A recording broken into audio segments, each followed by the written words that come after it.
Alright, so in less than 24 hours, the Super Falcons of Nigeria will play in their first of two friendly matches on home soil. This is the team's first friendly in Nigeria since the Aisha Cup, and this is also the team's first match since the Olympic Games in Paris. But that being said, this is definitely not the same team as either of those competitions. Majority of the players, 20 to be exact, are based at home. They play in the Nigerian Women's Football League, and 6 of the players are foreign-based players. But even out of those 6, only 4 of those were part of the Olympic Games squad. And not just the players, there's also a change in the coaching department. Former head coach Randy Waldron parted ways with the team, and now one of his assistants, Justin Madugu, is taking charge. Now, this is actually the second time he has been put in a position like this as the interim head coach of the Super Falcons. He did so just about a year ago for the women's AFCON qualification matchups against Ethiopia and Cape Verde. So definitely not a situation Justin Madugu is new to right now. But that being said, the Super Falcons of Nigeria will be taking on Algeria, the Phoenix of Algeria, in their friendly matches. We are going to be talking about the one that will be played tomorrow. But first, please make sure to like this video, subscribe to the channel if you haven't already. Thank you very much. So yeah, like I said, the Super Falcons of Nigeria will be taking on the Phoenix of Algeria in a friendly match. Now, when it comes to the time of the match, real crazy. The NFF has been saying that it's going to be 4 p.m. You see it right here. You see it right here. But now you go on Google, it's saying that the match is going to be played 3 p.m. Nigerian time. So I don't understand what that's about right there. But to be on the safe side, keep both those times in mind, 3 p.m. Nigerian time and 4 p.m. Nigerian time. Now, what we do know for a fact is the venue of the game. It will be hosted at the Remo Stars Stadium in Ikene. Now, when it comes to watching the match, I have seen that it will be on NFF TV. Not too sure about that, but keep that in mind. If there's any more information, I will be letting you guys know. Like if there's anybody else showing the match, put up a link or something. And according to the Nigerian Football Federation, the Algerian delegation came in yesterday, 35 of them. And they should be ready for the match. I believe they trained today by 4 p.m. Nigerian time, right before the Super Falcons. So they should be ready to go for the matchup tomorrow. Now, speaking of the matchup, the Super Falcons come into this one on the back of a 4-match winless run. They've not won a match since the Olympic Games qualification matchup against South Africa, the first leg. Then you go to the second leg. We draw that 1-0-0. Then you move to the Olympics. You lose to Brazil by a goal to nil, lose to Spain by a goal to nil, then lose to Japan by 3 goals to 1. So there goes the 4-game winless run by the Super Falcons. So they'll definitely be looking at this game right here as an opportunity to get the ship back right. Now, when it comes to the Super Falcons opponents, the Phoenix of Algeria, I've seen a lot of people talking about why the Super Falcons playing a team like Algeria. They should be playing top-ranked teams and things like that. Well, direct all that to the NFF. You can't direct that at nobody else. We've been talking about this. We've been saying this international break was coming up. We need friendly matches. We need top teams. Can we line them up? And nothing was done until the last second. They're like, we're playing Algeria. So you know who to blame. You don't even need to come here and try to make it seem like it's the Super Falcons' fault or Algeria's fault. This was lined up by the NFF. They could have done a much better job.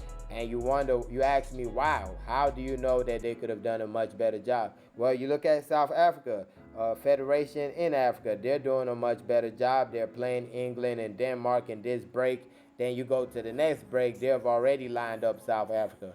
So if you're not even lining up a team before this break, come on now, it's going to be tough for you.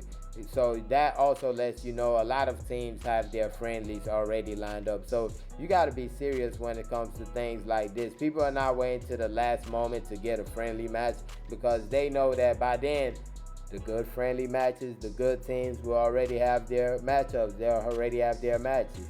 So yeah, that's that right there. But about Algeria, they will be at the WAFCON. They qualified for the WAFCON just like the Super Falcons. I believe the WAFCON will be played next year. Most of their players are home-based players, so kind of the same thing with the Super Falcons right here. The difference is they've been together for a long while already, while the Super Falcons are just basically a makeshift team at the moment. But that being said, I do feel we have enough to get the job done. If the right team is put out there, if the players come out with the right mentality, why not? Why not get the job done, get a good result against Algeria? Now, I normally only do the starting lineup, the predicted starting lineup thing with the Super Eagles, but I'm going to do it in this situation right here. And going into the prediction, what I'm thinking is that the 6 foreign-based players are definitely going to play. That's what I'm thinking. If not, they wouldn't be there, right? So those 6 are on the pitch, and we just gotta add 5 to them. So at goalkeeper, Chiamaka Nadoze, of course, the number 1 for the team normally. So that's not no surprise right there. Then for the central defense position, Tosi Demehi gets the start. Chidima Okeke played as a left back at the Olympic Games, but I think she's going to get the start as a central defender in this one, paired alongside Tosi Demehi. Then for the fullbacks, I'm going with the Edo Queens duo. You're not going to make me not go with the Edo Queens duo, I tell you that much. At right back position, Miracle Asani, of course, former under-17 Flamengo, picked up the 3rd place finish last time out with the team, and just won the Wafu B Women's Champions League qualifier with Edo Queens. Great performances she had at the competition, so I'm looking forward to continue that on this team right here. And I said the duo, so you got to bring in Blessing Iliaveda, the left back of the team that uses the right foot as a weapon. A weapon, I tell you, when she strikes it, good night. Good night. She can strike a football, I'll tell you that much. So I'm thinking those are the 4 at the back. Oh, by the way, I'm thinking they're going with a 4-3-3 formation. Then in midfield, this is kind of tough right here. Not really. Rashida Tajibade, of course, captain of the side. Then you got Esto Yene Zidane. Esto Yene Zidane, I think she gets the start alongside Rashida Tajibade. For the 3rd midfielder, that's kind of tough right there because you got some options. Chioma Olise was just at the Under-20 World Cup. Shukura Oladipo was also there, but she played as a central defender. She's really a utility type player. She plays as a midfielder for a club, but she can also play as a fullback, can also play as a central defender, can also play as a striker. She can play everywhere on the pitch.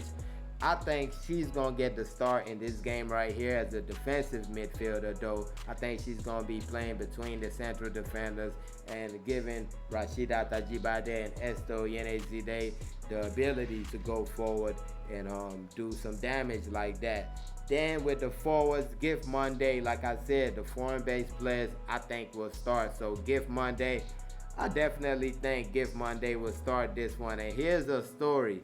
There was the rumor, this is allegedly, there was the rumor that Randy Waldrum and Justin Madugu were about to come to blows because of one player, right?